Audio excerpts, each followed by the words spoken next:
Sai daqui, velho! A voz do gerente cortou o ar da loja de eletrodomésticos como uma lâmina afiada. Todos os olhares se voltaram para a entrada, onde um homem de cabelos grisalhos, roupa simples e passos lentos acabara de cruzar a porta. Ele segurava uma sacola de pano gasta e tinha uma expressão cansada, mas digna. O gerente, de terno bem passado e sorriso falso colado no rosto para os outros clientes, não escondeu o desprezo ao olhar para aquele homem. Aqui é lugar de quem compra, não de quem vem pedir esmola ou fazer turismo. Ele disse em voz alta, quase como se quisesse que todos ouvissem. O silêncio que se seguiu foi pesado. Uma vendedora desviou o olhar.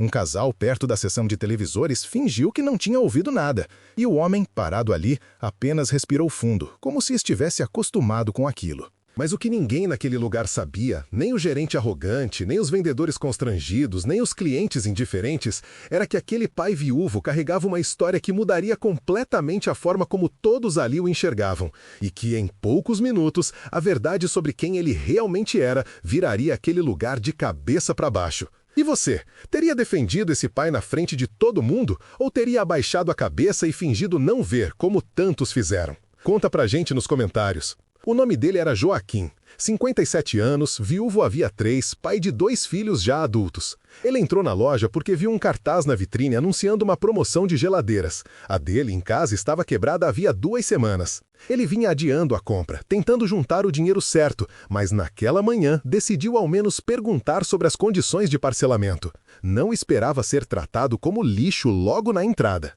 Moço, eu só vim perguntar sobre... Ele começou, mas o gerente o cortou de novo. Perguntar o quê? Você acha que tem cara de quem pode pagar por alguma coisa aqui? O tom era cruel, calculado para humilhar. Joaquim olhou ao redor. Ninguém disse nada. Ninguém se moveu. Era como se ele fosse invisível, ou pior, como se fosse uma mancha que ninguém queria tocar. Ele poderia ter saído. Deveria, talvez. Mas algo dentro dele, uma mistura de cansaço, tristeza acumulada e uma vontade estranha de não desistir, fez com que permanecesse ali, parado, olhando para o gerente com aquela calma que só vem de quem já perdeu demais na vida para ter medo de perder mais. Eu vim comprar uma geladeira, Joaquim disse, baixo, mas firme. Posso falar com alguém que me atenda? O gerente soltou uma risada curta, sem humor. Você não entendeu, né? Sai daqui antes que eu chame a segurança. Mas ninguém naquele lugar estava preparado para o que aconteceu em seguida. Se histórias de pais que enfrentam humilhações injustas, mas nunca desistem de sua dignidade, te emocionam, inscreva-se agora. Toda semana trazemos relatos reais de superação e coragem que vão tocar seu coração. Para entender por que Joaquim permaneceu ali, mesmo diante daquela vergonha pública, é preciso voltar no tempo. 3 anos antes, ele perdeu a esposa, Helena, para um câncer que avançou rápido demais. Ela era enfermeira, trabalhava em um hospital público e era quem segurava a casa com seu salário fixo, enquanto Joaquim fazia bicos como eletricista. Quando ela morreu, o mundo dele desmoronou. Os 2 filhos já estavam casados, vivendo em outras cidades, cada um tocando sua própria vida.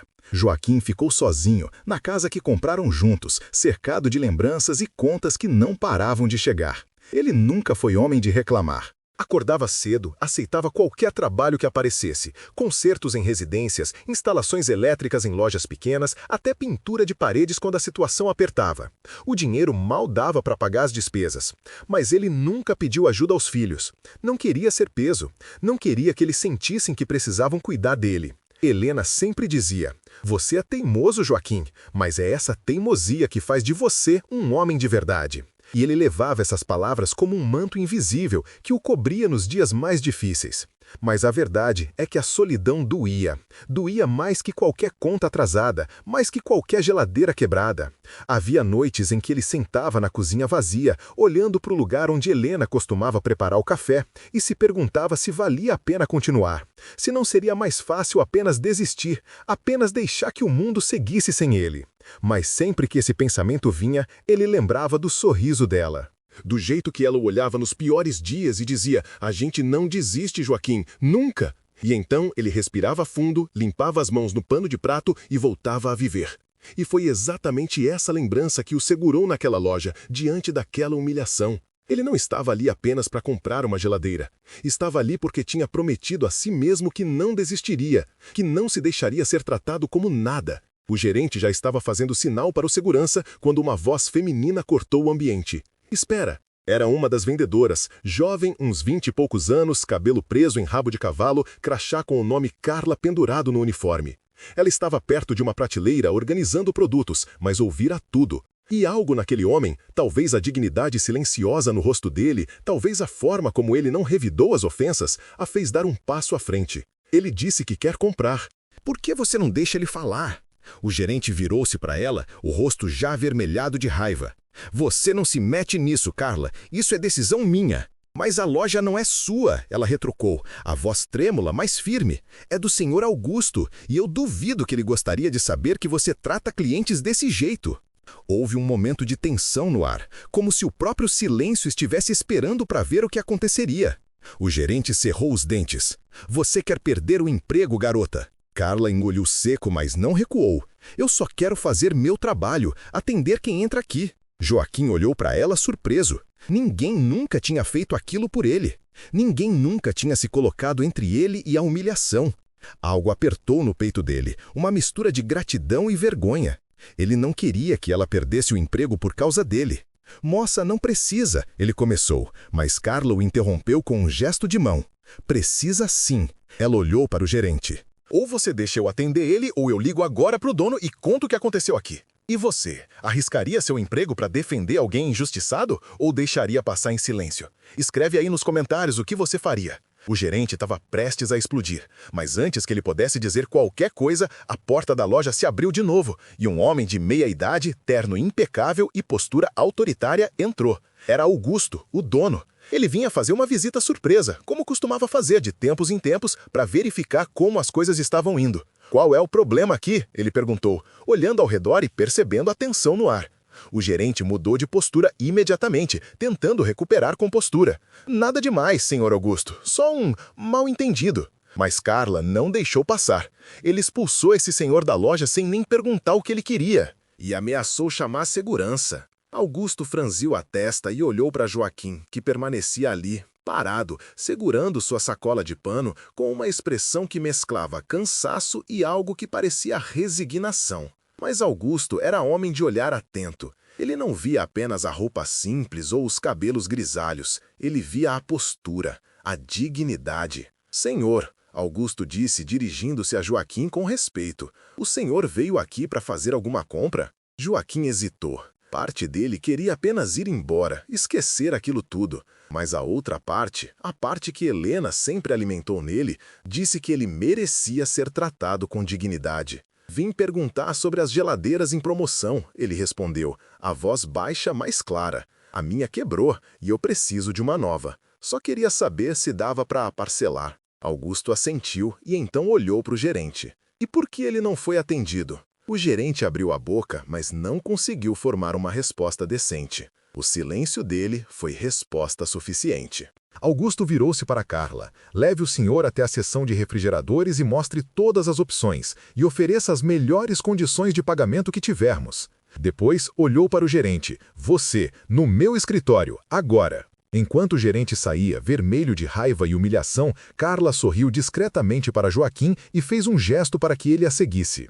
Ele ainda estava processando o que tinha acontecido. Pela primeira vez em muito tempo, alguém o tinha tratado como gente, como alguém que importava. Mas o que ele tirou da sacola de pano, minutos depois, fez todos na loja se calarem. Carla o levou até a seção de geladeiras e começou a mostrar os modelos. Joaquim ouvia com atenção, mas parecia distante, como se ainda estivesse tentando entender o que tinha acontecido. Ele olhou para os preços, fez algumas contas mentais e então suspirou fundo. Essa aqui serve, ele disse, apontando para uma geladeira de 2 portas, simples, mas eficiente.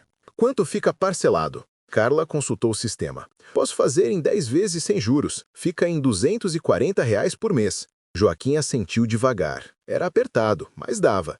Ele teria que cortar outras coisas, mas dava. Pode ser, ele disse. Foi então que Carla perguntou, apenas por protocolo. O senhor vai pagar no cartão ou no dinheiro à vista? Joaquim ficou em silêncio por um momento. E então, sem dizer nada, abriu a sacola de pano que trazia consigo.